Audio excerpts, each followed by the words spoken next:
Alright, and here we go with another wild one.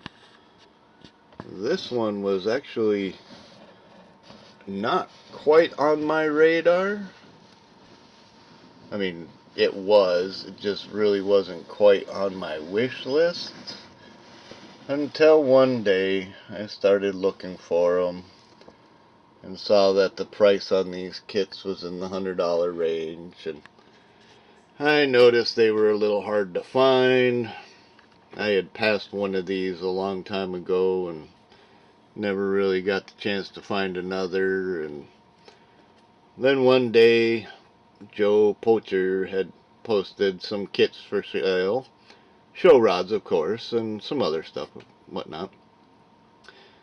But he wanted $40 for it. That was the cheapest I had ever seen it, aside from probably a decade and a half prior. So I gathered the money together, made a contact, still had the kit. I purchased it, got it, and built it. Now this isn't the original box art version where it's red with gold fenders. This is the golden AMT box, not an MPC, which I'm fine with. Yeah, it's still the exact same kit, just molded in gray instead of white and brown, which is fine.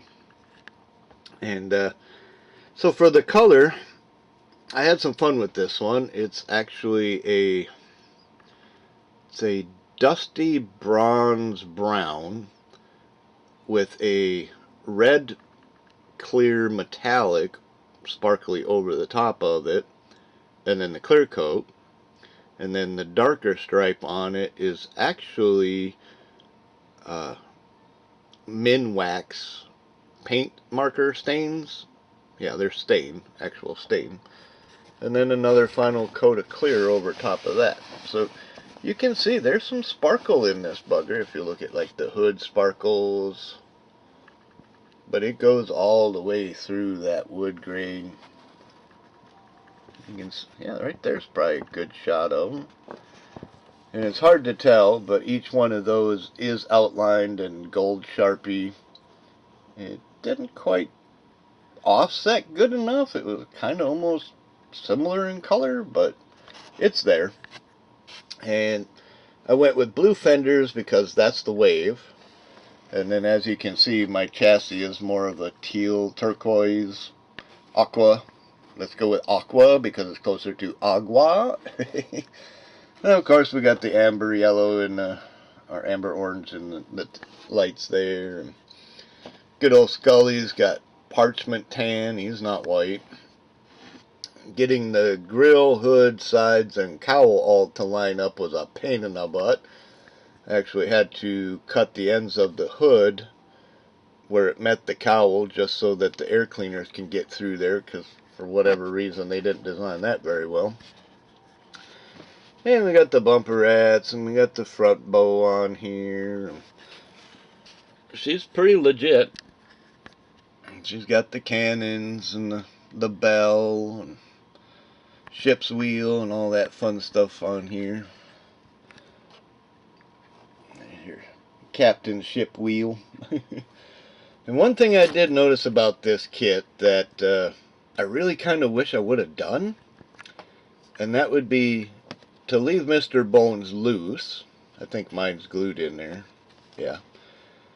To leave him loose so you can pull him out. And then this floor, because it glues right along the edge all the way around. If you don't glue it, and this front header board is actually just low enough, and the header of the length of the planks actually cover it, you could actually slide that out far enough to lift it up without bumping the window, and this whole thing can become like a treasure box, because it's hollow in there, nothing in it. And the way it is, this is wider than this part is, so the width isn't an issue. Once you get so far down, it's skinny enough to lift right up, and all of this would stay mounted, wouldn't affect anything, but his head is in the way, so you gotta keep him loose. So anyway, I thought that was kind of neat, so if I ever come across another one and that part is loose and separate, yeah, I'm definitely going to do that. Just because I think it would make a great little trinket box. I mean, a pirate's treasure, what would you expect, right? I mean, look at that sparkles. It's got a nice little gloss in all that sparkle. Slide this around a little bit. We got the little dinghy on the back here. Got all the trim around the windows.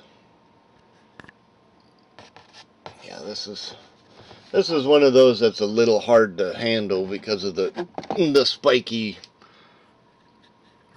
yeah, the mast and all the canvas pieces and things thereof. But and as you can see, my canvases are kind of a almost olive green-ish, not quite. They're kind of a funky, cool color.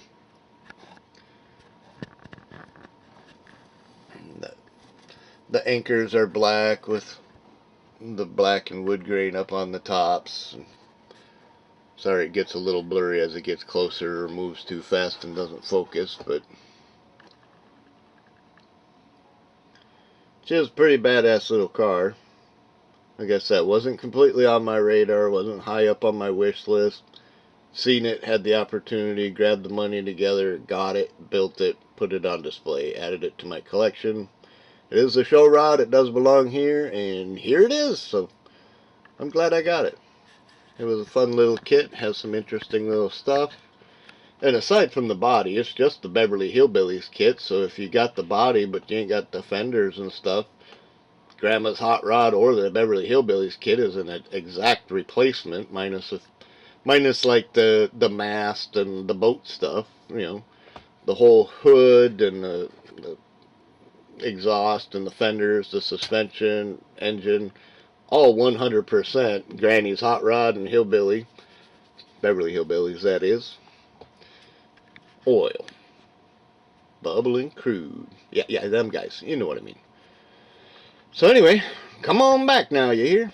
We'll show you some more wild stuff. And just recently I found another super score online that I'll be making a video of. That at one time I was asking around if anybody had the kit, and they didn't have the kit, but they did have a built one that they weren't going to sell. So I asked them to take pictures of the dimensions of the body, and with the pictures and the dimensions, I actually sketched it out and drew it, got it onto the paper to make the templates, but never cut it out to put it on plastic. And the problem was I was looking for the right fenders. I had a 34, but I needed a 28, and this angle and the little splash pan is different. So I kind of just set it aside and thought, yeah, maybe someday if I get an older, like something of this nature with a different set of fenders that was closer instead of a AMT 34 Ford truck kit, which, whatever, if I use it, fine, if not, whatever. But anyway, I just happened to see it online with a group of other Tom Daniel show rods and a few bits, and he only wanted 20 bucks for it. Yeah, I snagged that sucker up right now. So that'll be coming as a video here shortly as soon as it gets in the mail, which would probably be sometime midweek, and I am so looking forward to holding that one and checking out those wicked cool seats. And it's missing the unicycle, or maybe, no, it has the unicycle, but I think it's missing the sled. But anyway, the sled's not that hard to freaking make if I wanted to, if it's important, but it's in decent shape. It's going to be a little dusty, need to be cleaned off a little bit, a couple of tidied up parts, but I ain't rebuilding it. I am just going to clean it up and display it, let it collect dust with the rest of these buggers, because obviously they get a little delicate over the years, and they just need to be put on display. And you know, if I can keep them clean, that'd be one thing, but I don't have glass cabinets or cases, and this sucker at freaking 9.5, almost 10 inches tall, yeah, finding a case for this is kind of not happening. So this is just one. I mean, I don't have the big store displays or space for that kind of shit anyway. So, but anyway, this was another one of them fun little projects worth making a little video of. One of my recent scores, and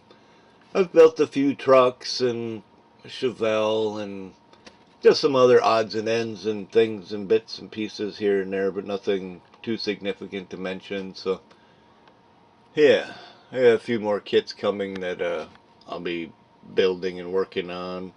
I got another blue and chrome paddy wagon coming, couple beer wagon kits, parts I should say.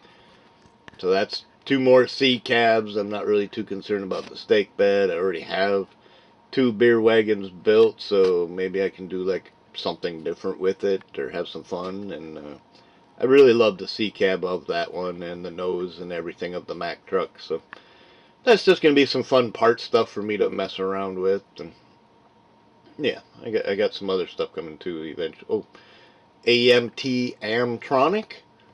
Yeah, that's a goofy, ugly bugger, but I'm gonna build it.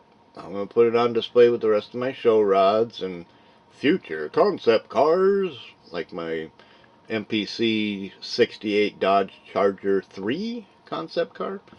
I have a few like that, so concept cars, show rods, show cars, SEMA, whatever you would want to call them. But so yeah, this was a fun one. If you ever get a chance to pick one of these up under 50 bucks, it's a total steal. Totally worth every bit of it. And if you can get that to slide out to make that a treasure chest in there, perfect.